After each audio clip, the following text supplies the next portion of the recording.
শুরু করতেছি মহান সৃষ্টিকর্তার নামে, যিনি পরম করুণাময়। প্রথমেই বলি, আজ নতুন বছরের দ্বিতীয় দিন, মানে আপনাদের সবাইকে হ্যাপি নিউ ইয়ার্সের শুভেচ্ছা জানাচ্ছি। আপনারা ইতিমধ্যে আমি এখন যে মাঠে দাঁড়ায় আছি, এইটা আপনাদেরকে যারা আমার এলাকায় আছেন তাদেরকে নতুন করে দেখানোর কিছু নেই। যারা বাইরের এলাকায় আছেন আমি তাদের উদ্দেশ্যে দুটি কথা বলি। এইটা হচ্ছে ঐতিহ্যবাহী মুন্সিগঞ্জ টাউন ফুটবল মাঠ, আপনারা অনেকেই চেনেন। আর আপনারা ইতিমধ্যে অবগত আছেন যে আর কয়েকদিনের মধ্যেই অতি বিগ বাজেটের একটি টুর্নামেন্ট শুরু হতে যাচ্ছে। এটা হচ্ছে মরহুম Arafat Rahman cocoa city T20 cricket tournament. কালকে ঠিক হয়তো বা বিকালে এই মাঠের শুভ উদ্বোধন হবে, এবং আর দেখলাম যে পরশুদিন এই মাঠের 12টা সাড়ে 12টার দিকে এই মাঠের বল গড়াবে।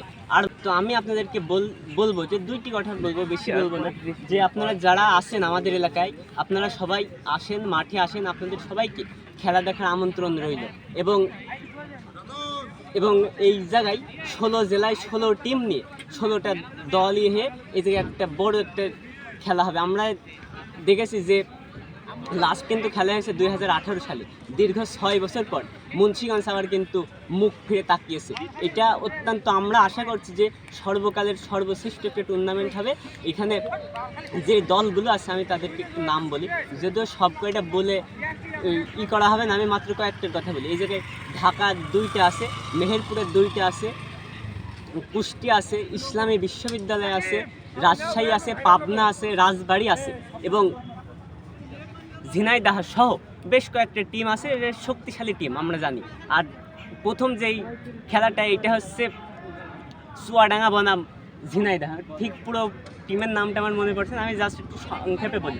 এটা হচ্ছে ঝিনাইদহ আর চুয়াডাঙ্গার খেলা প্রথম দিন। আপনারা সবাই আসেন, দেখা হবে, কথা হবে, মজা হবে। এবং আমি আরেকটা জিনিস শুনলাম যে এই খেলাটা পুরো সরাসরি সম্প্রচার করবে ASM নিউজ। আমি আপনাদেরকে সবাইকে বলবো আপনারা ASM নিউজে চোখ রাখেন।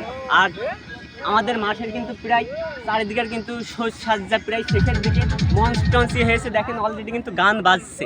আর এদিকে বড় একটা তৈরি হচ্ছে, গেটমেট, অনেক কিছু আছে। আপনারা আসেন, আপনাদেরকে এইভাবে ভিডিওতে 2-1 মিনিট বলে হয়তো শেষ করা যাবে না। আর আমি আপনাদেরকে সবার শেষে একটা কথা বলতে চাই যে বাংলাদেশের ক্রিকেটের উন্নয়নে আপনাদের সবাইকে সাথে নিয়ে এগিয়ে যেতে চাই। আজকের মতো এই পর্যায়ে ভিডিও থেকে বিদায় নিচ্ছি। ভালো থাকবেন।